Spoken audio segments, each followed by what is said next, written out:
Hai, hari ini saya nak cakap tentang dua produk yang saya rasa dah begitu viral dan tak perlu saya perkenalkan sangat lagi, iaitu Alora dengan Bifil. Tahu tak, dalam Alora dan Bifil ada kandungan yang boleh membantu orang lelaki yang mengalami masalah erectile dysfunction ataupun mati pucuk, yang dikenali sebagai nitric oxide. Nitric oxide ni adalah satu compound dalam badan yang menjadi satu, kita panggil a potent vasodilator. Dengan kehadiran dia boleh terus membuka salur darah kita, yang membolehkan saluran ataupun pengaliran darah kita akan lebih baik sebanyak mungkin yang sel perlukan.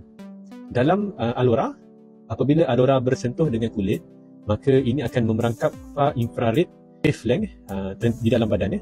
Apabila tenaga ini diperangkap dalam badan, ia akan menghasilkan satu compound yang saya sebut tadi sebagai nitric oxide.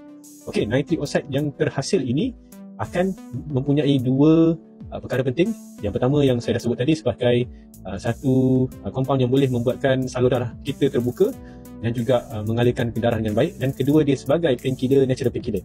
Jadi tak hairanlah ramai yang pakai Alora ni, dia punya sakit belakang ataupun sakit lutut ataupun sakit di tumit banyak berkurangan disebabkan dengan nitric oxide ni. Okay, nitric oxide ni adalah satu compound yang sangat penting yang orang yang menjumpainya telah memenangi Nobel Prize pada tahun 1922. Bagaimanakah nitric oxide ini dihasilkan? Iaitu ia datang daripada compound yang bernama L-arginine. Okey, L-arginine inilah yang digunakan dalam satu cycle di dalam badan untuk menghasilkan nitric oxide. Yang menarik apabila saya membaca tentang ubat lelaki iaitu Viagra. Viagra ini atau nama lainnya ialah sildenafil citrate, satu ubat yang digunakan pada awalnya untuk pulmonary hypertension ataupun tekanan darah tinggi di bahagian paru-paru. Secara tidak sengaja mendapati orang yang ada pulmonary hypertension, apabila mereka gunakan ini, orang-orang ini mempunyai side effect erection. Rupa-rupanya di dalam sildenafil citrate ataupun Viagra ini mempunyai satu compound yang boleh regulate reseptor di bahagian penis, di mana compound ini di dalam Viagra tadi boleh menyebabkan nitric oxide semakin sensitif reseptor di bahagian tersebut dan membuatkan salur darah tadi mengembang dan erection akan berlaku. Okey, L-arginine adalah sumber nitric oxide terdapat dalam Bifil.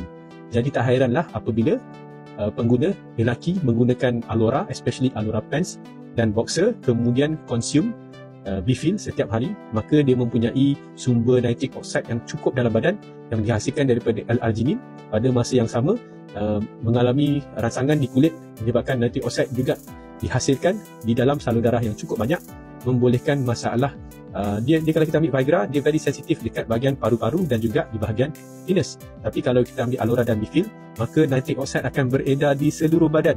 Jadi masalah yang berkaitan dengan vaskular seperti stroke, seperti darah tinggi dan juga seperti masalah jantung ataupun masalah angina akan sangat-sangat kita dapat atasi jika kita konsisten ambil Bifil dan memakai Alora. Okey, itu saja daripada saya. Sekian, terima kasih.